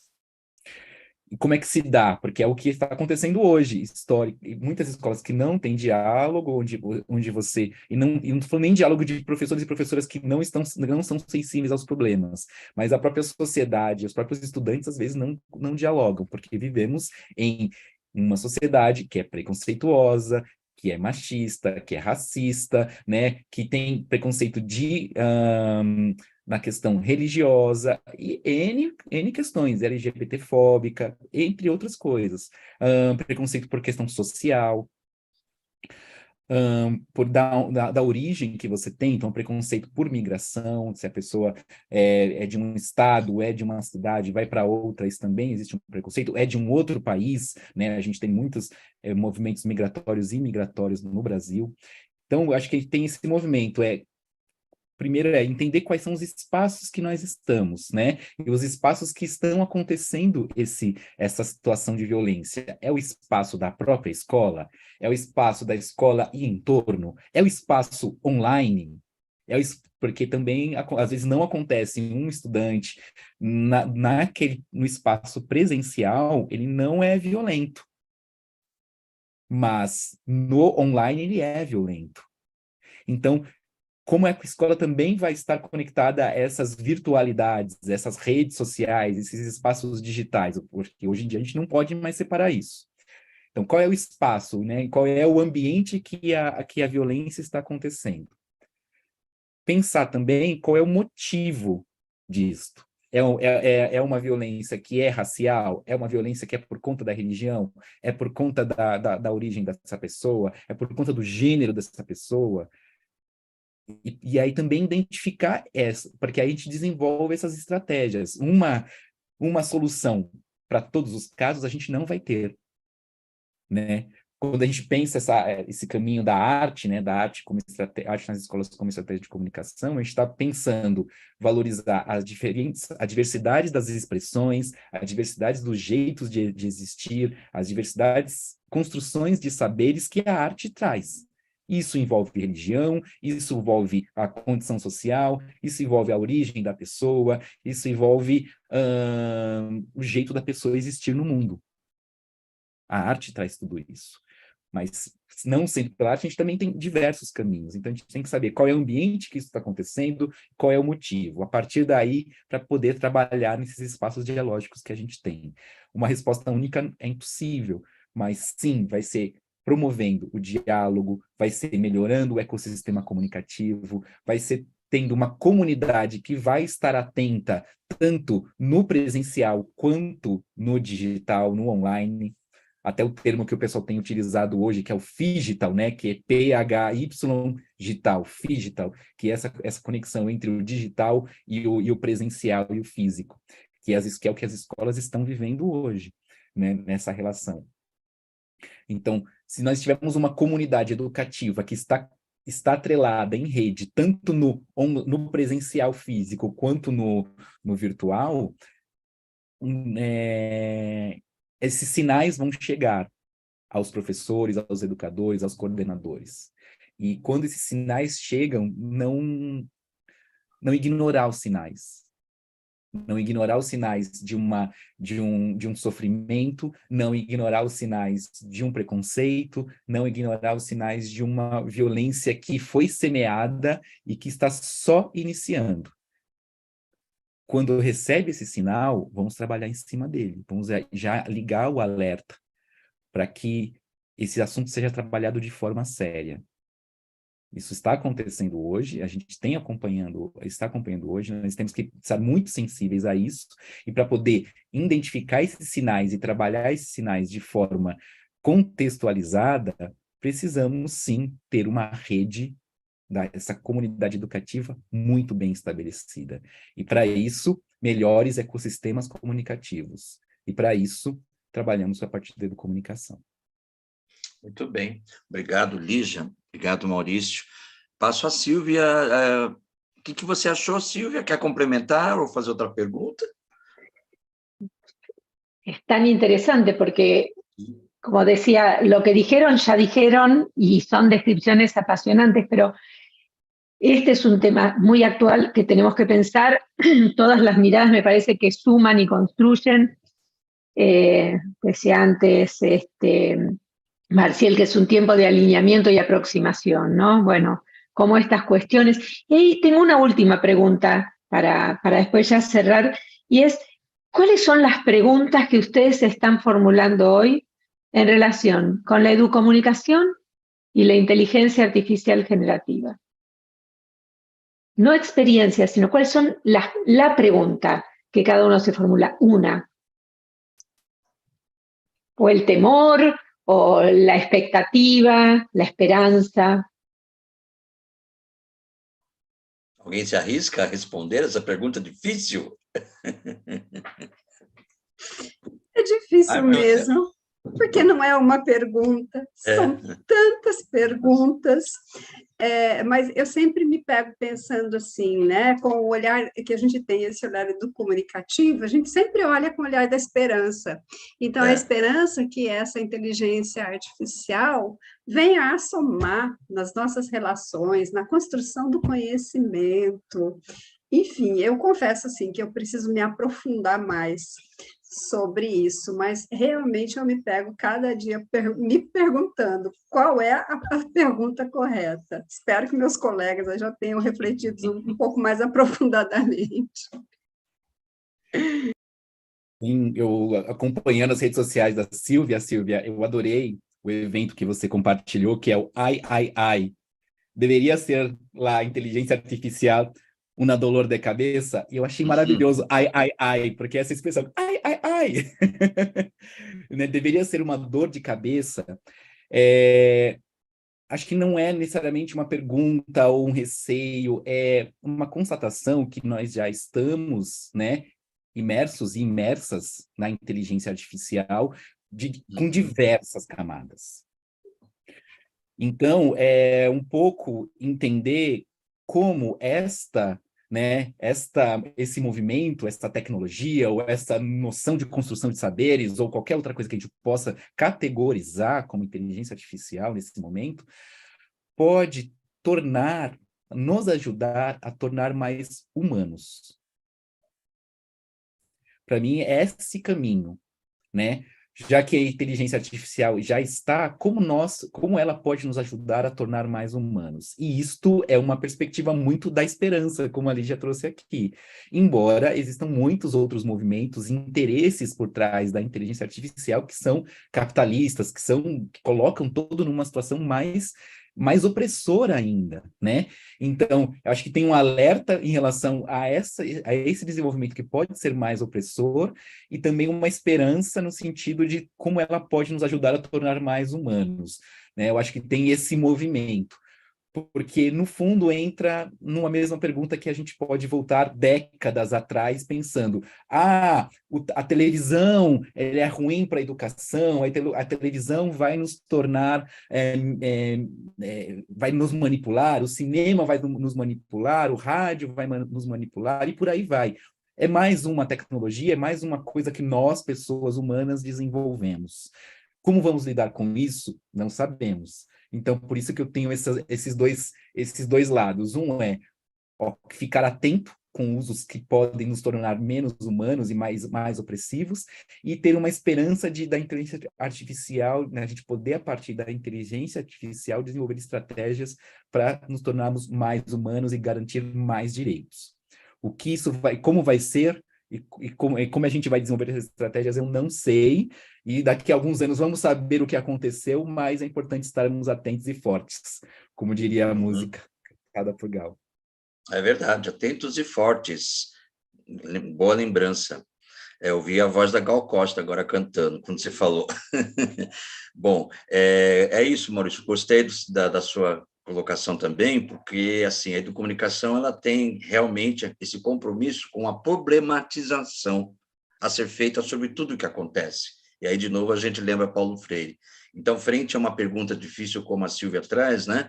A gente não sabe se é para lá para cá, ok, ainda, mas se eu tiver uma atitude sempre de problematizar, de procurar entender melhor o que acontece, perceber tanto o que há de positivo, mas também saber lidar com o que há de risco negativo, é uma perspectiva crítica, né? É uma capacidade de reflexão crítica sobre o mundo no qual nós estamos. Esse é o primeiro grande passo, né? Acho que a partir daí vem os nossos princípios, os nossos compromissos, né? Depende de quais são. Então, quando a gente tem esse compromisso pelo bem-estar, né? Quando a gente tem esse compromisso pela qualidade de vida das pessoas, né? A gente traz uma outra perspectiva a ser dada ao uso dessa inteligência artificial. Bom, e é tão presente mesmo que, por sinal, acabou de ser criada uma disciplina aqui na ECA, na Escola de Comunicações e Artes, exatamente chamada Inteligência Artificial. Ou seja, nós estamos interessados em também entender melhor, viu, Silvia, o que é essa inteligência artificial e daí explorar o que são os desdobramentos, né? Tanto em termos de que pode ser um problema, como também em termos que pode ser potencial.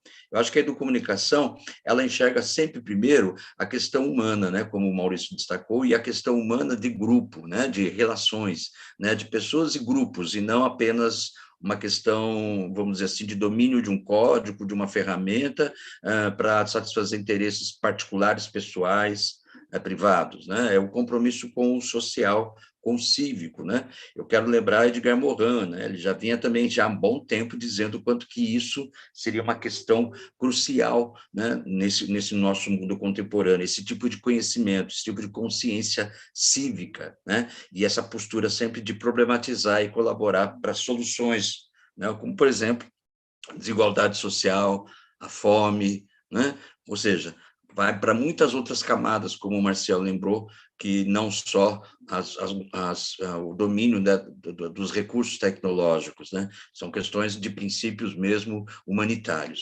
E acho que é isso. Alguém gostaria de terminar? A gente pode seguir mais um pouquinho? Não, já estamos em cima. Então, não sei se o Marcel quer comentar alguma coisa. Marcel, Não, senão a gente encerra. eu iria tentar responder de uma forma bem rápida a provocação, né? Não é bem uma Tá. pergunta, é uma provocação, né? De, eu acho que a gente não sabe o que é inteligência artificial, né? Segundo Miguel Nicoleles, né, neurocientista e torcedor do Palmeiras, deve estar muito feliz hoje, né? Que a inteligência artificial não é inteligência e não é Uhum. artificial. É. Ela não é inteligência porque ela não pensa, ela não é senciente. E não vai ser tão cedo, né? Não tem essa perspectiva. E ela não é artificial porque ela pega tudo que os seres humanos fizeram ao longo da vida e ela compila. Então, o conhecimento não é dela, o conhecimento é dos seres humanos. Então, assim, o que preocupa no momento é como essa ideia de que existe uma inteligência artificial é usada como uma ferramenta de manipulação por várias pessoas, né, por várias instituições, inclusive a ponto de assustar a academia, porque o que eu Uhum. ouço dos meus colegas é: meu Deus, como eu faço para proibir, para não deixar usar? Isso vai acabar com a academia. Olha, se a academia ela vai se acabar quando por copiar, por plagiar, por aproveitar, se apropriar de ideia dos outros, eu acho que a academia já acabou, né? Se essa é a medida, né? Porque acho que a gente não está entendendo o que está acontecendo. Assim como a gente não entendeu o computador, né? Que era para ser um ordenador, né? Para dar ordem para a nossa vida e não deu certo, né? A rede, também a rede global, né? Rede mundial, nossa, para quem tem dinheiro para pagar a conexão, né? Não é mundial, né? Eu acho que a inteligência artificial ainda vai ser construída a partir da maneira como a gente conseguir projetar os nossos pensamentos, aí sim, na máquina, né? Então, se os pensamentos forem de explorar o próximo, a máquina vai ser uma máquina exploradora sempre. Então, não é a inteligência artificial que vai acabar com o mundo tal qual o conhecemos, né? É a nossa incapacidade de lidar com ela. Então, eu também sou otimista. Eu acredito que a gente vai conseguir. Maravilha. Vamos para o encerramento, então. Mais uma vez, eu agradeço muito a participação, a disponibilidade de vocês. Vou pedir que cada um fale rapidamente o seu agradecimento, mas quero lembrar que aqui a gente iniciou uma série de webinars, né? Como foi dito aqui pelo Maurício, tem aí a Secretaria Municipal de Educação de São Paulo, o Núcleo de Educomunicação, com a liderança do Carlos Lima, que está nos acompanhando, que vai dar sequência. Eu estou passando a bola para você, hein, Carlos? Hoje à noite, 19 horas, o Carlos vai estar trazendo aí experiências muito riquíssimas, né? Que lhe pareceu, caro colega Marcial, suas últimas palavras, por favor, já que está com você. Bom, eu espero que a gente tenha mais oportunidades de continuar com esse diálogo. Eu espero que mais pessoas se unam a esse diálogo, e foi um tempo muito bem aproveitado estar aqui aprendendo tanto com os meus colegas. Obrigado, Marcial. Lígia, querida, você. Então, também a minha posição aqui é de gratidão por estar aqui presente, poder conversar com todos vocês, essa troca muito grande. E, como disse para mim o professor Ismar Soares, esse é o momento, nós estamos caminhando muito bem e esse evento vem contribuir para isso, para esse trabalho tão longo, né, que se iniciou há décadas atrás e que agora nos reúne aqui digitalmente para tratar desse assunto. Muito obrigada pela companhia de vocês. Obrigado você, Lígia. Querido Maurício, mais uma vez, obrigado. Obrigado. Só para trazer aqui a programação, né, da continuação aqui das nossas conversas, no dia 9 de novembro, às 19h15, horário de Brasília, vamos ter o webinar Educomunicação e Boas Práticas da Política Pública na área de educação. Aqui está responsável a imprensa jovem, mesmo da SME de São Paulo. E no dia 14 de novembro, às 14 horas, o Estudante Tem Voz. As forças e os desafios da educomunicação, também aqui coordenada pela imprensa jovem. Nosso querido Carlos Lima está aqui com a gente, pelo Núcleo de Educomunicação da Secretaria Municipal de Educação. Essas atividades vão acontecer. E agradecer também aqui este convite, foi uma conversa muito boa, deu para instigar um pouco. Silvia aqui colocou alguns movimentos, sempre muito bom escutar a Silvia, o Marcial e também a Lígia, e sempre muito bom estar contigo, viu, Claudemir, e com todo mundo que está por aqui. Obrigado. Minha querida Silvia, que lhe pareceu? Apasionante, esperanzador, en el sentido de Paulo Freire, ¿no? O sea, la esperanza como algo no que viene de afuera, sino que es un motor que nos lleva adelante, pero en colaboración, nunca de manera individual. Y me parece que, no, me parece, estoy segura que en Brasil todo este camino recorrido es muy inspirador, y también pensarlo en una perspectiva regional, que yo creo que es algo que tenemos que ver más, cómo articular, cómo mostrar, cómo aprender, esto que decía recién Mauricio, bueno, vi el ay, de la gente de A mí no me lo hacen, que está ahora, si lo buscan en mi Instagram, que es Silvia Bacher OK, ahí van a encontrar información de la mayoría, de muchos de los eventos, no digo la mayoría, que están haciendo en distintos lugares. Este es muy interesante, como tantos otros, como este en particular, y el de hoy a la tarde que vamos a compartir con Carlos. Y también invitarlos a que participen, a que se sumen, a que busquen, que googleen Semana Global de la Alfabetización Mediática de la UNESCO, y que suban allí sus actividades para que sean visibilizadas, y si quieren que desde la representación regional las podamos identificar, me escriban. Me parece que lo más fácil es a través de Instagram, que es @SilviaBacherOK, como dije, o a través del correo electrónico, que es silviabacher@lasotrasvoces.org.ar. Los felicito por la fortaleza, por la continuidad, por la red que arman, que es una red de colaboración, no de competencia, y eso en este mundo donde muchas veces las mediaciones son para que esto no suceda, lo sostienen en el tiempo, y yo me siento parte también, ya se los dije desde el principio, yo siento que siempre cuando hablo con ustedes, desde hace muchísimos años, creo que en el 2004 nos conocimos con Ismar allí, creo que en el 2004 fue en Río de Janeiro, ya nos habíamos conocido antes en realidad, porque hicimos una primera actividad en Río de Janeiro con chicos de barrios vulnerables que hacían Também radio. estava lá. Siempre siento que vuelvo a casa. Con ustedes tengo esa sensación. Yo vuelvo a casa, nunca me fui. Que bom, que ótimo, Silvia. Bom, a gente, em nome aqui da Universidade de São Paulo, né, do Núcleo de Comunicação e Educação, a gente agradece muito o convite, a oportunidade de integrar as atividades do MIUIC 2023.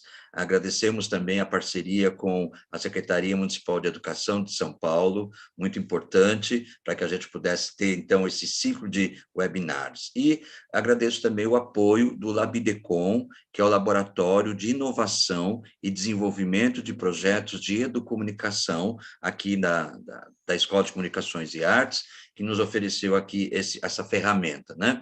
Uma ferramenta que, quando é usado por pessoas assim como nós, comprometidos com o bem-estar, né, ela recebe muito, também esse respeito, também esse amor, esse carinho uns pelos outros. Então, isso é um exemplo de uma mediação aquecida pelo amor humano. Então, vamos discutir, sim, muito os problemas em torno da presença ou não, do uso, que tipo de uso das tecnologias, mas sempre, em primeiro lugar, a partir do ser humano, a partir dos grupos humanos, né? Os valores humanistas são um princípio para a gente entender o que fazemos ou não fazemos, ou podemos vir a fazer com as tecnologias que estão aí, né? Como, por exemplo, inteligência artificial. Então, Silvia, muito uma vez, bom trabalho para vocês aí, tá, gente? Maurício, Lígia, Marcel, muito obrigado. E quem nos acompanhou até agora, e fica a dica, acompanhe a programação aí da webinar MIUIC 2023, América Latina e Mundo. Não esqueçam. Tchau, obrigado, gente. Tchau, com amor e luta. Tchau. Tchau. Aí.